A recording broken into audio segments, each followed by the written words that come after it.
The Rugby World Cup finals are the crucible where legends are forged. Since 1987, these titanic clashes have defined the sport. In each of the 10 tournaments, the final has served as both a climax and a mirror. The dawn of a global stage. Eden Park in Auckland, New Zealand, co-hosting the first ever Rugby World Cup, were dominant from the start. In the final, the All Blacks crushed France 29-9, with the likes of David Kirk and Michael Jones showcasing raw athleticism in a new era of professionalism. The crowd roared as New Zealand lifted the inaugural Webb Ellis Cup, setting the tone for decades to come. After the conversion, that is all of it. The first ever Rugby World Cup has come to its conclusion, and the host side, the New Zealand All Blacks, one of the co-favorites, we're here in Auckland. 10 of the All Blacks play their rugby here for Auckland, the provincial side. One of them, David Kirk. England. A bruising encounter between Australia and the host nation. England, known for their gritty forward play, were stunned by the Wallabies' attacking brilliance. David Campese was electric throughout the tournament, but it was Michael Linna and Tony Daly who sealed the 12-6 win. Australia took home their first World Cup, and Northern Hemisphere rugby was left questioning its style. England must win the ball, though. And that's it! The final whistle blows. Australia said from day one they weren't coming here to run second, and they've taken the trophy. But a really magnificent challenge from England. They gave it absolutely everything. The moment he has been working and waiting for. They weren't modest when they arrived. They set their stall out, saying that's what we've come for. South Africa. More than a game. This was history. A post-apartheid nation coming together in one of the most iconic finals ever played. Ellis Park, Johannesburg, South Africa versus New Zealand. Jonah Lomu had bulldozed his way through the tournament, but in the final, Francois Pienaar's Springboks held firm. Joel Stransky's drop goal in extra time secured a 15-12 victory. Nelson Mandela handed over the trophy, wearing a Springbok jersey, in a moment that transcended sport. Has the chance to drop the goal. Back it comes to Stransky. Up goes the kick. Up goes the walls. Stransky has kept his head.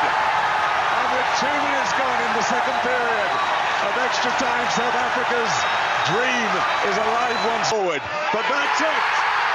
South Africa have won the World Cup, having been back in international rugby for less than 3 years and having not taken part in the first two. The president to the captain.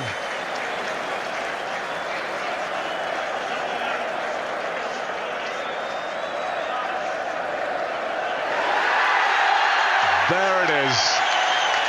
Cardiff, Australia back on top, facing France, who had pulled off a miracle comeback against New Zealand in the semi-final.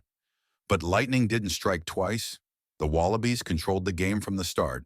Led by John Eales and with Matt Burke's boot doing the damage, they won 35-12, becoming the first nation to win the tournament twice.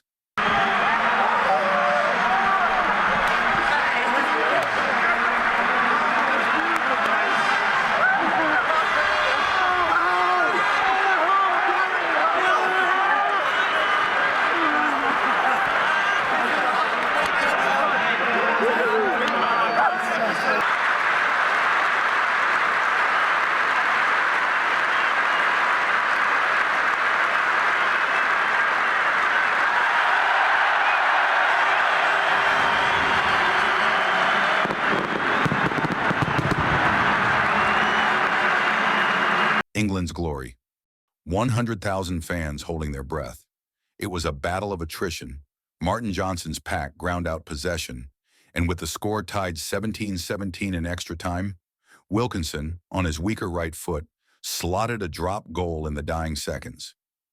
England became the first Northern Hemisphere side to win the cup. Johnny Wilkinson, he's done it! It's over at last at the fourth attempt. World Cup Paris. A cagey affair. South Africa versus England. England, defending champions, had been written off early after a 36-0 defeat to the Springboks in the pool stages, but they clawed their way to the final.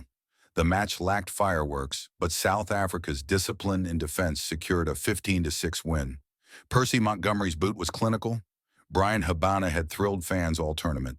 South Africa lifted their second title.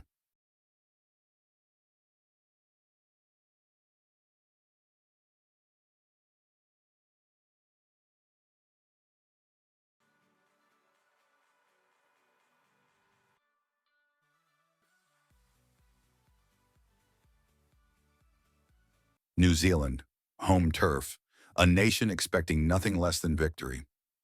The All Blacks versus France, a rematch of 1987. The weight of 2 decades of near misses hung heavy. It was tight.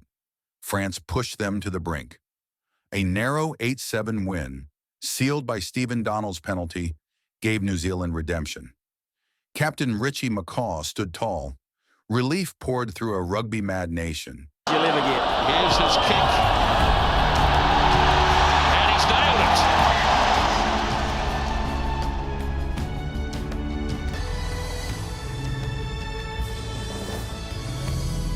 Twickenham, the All Blacks versus Wallabies. This was a showcase of peak modern rugby.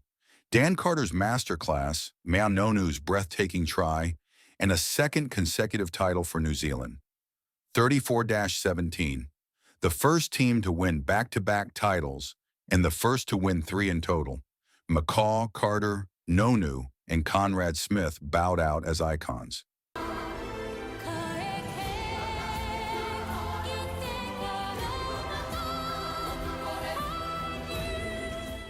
Japan, a tournament full of shocks. The final, South Africa versus England. England had dismantled the All Blacks in the semi-final. They were favorites. But South Africa came with power, dominance in the scrum, tactical kicking perfection. Makazole Mapimpi and Cheslin Colby scored scintillating tries. 32-12. South Africa lifted their third title. Shakolisi, the first black captain of the Springboks, hoisted the cup in a deeply symbolic moment. Go on and lift the biggest prize of them all! South Africa! Khaleesi and South Africa are Rugby World Cup kings in Japan!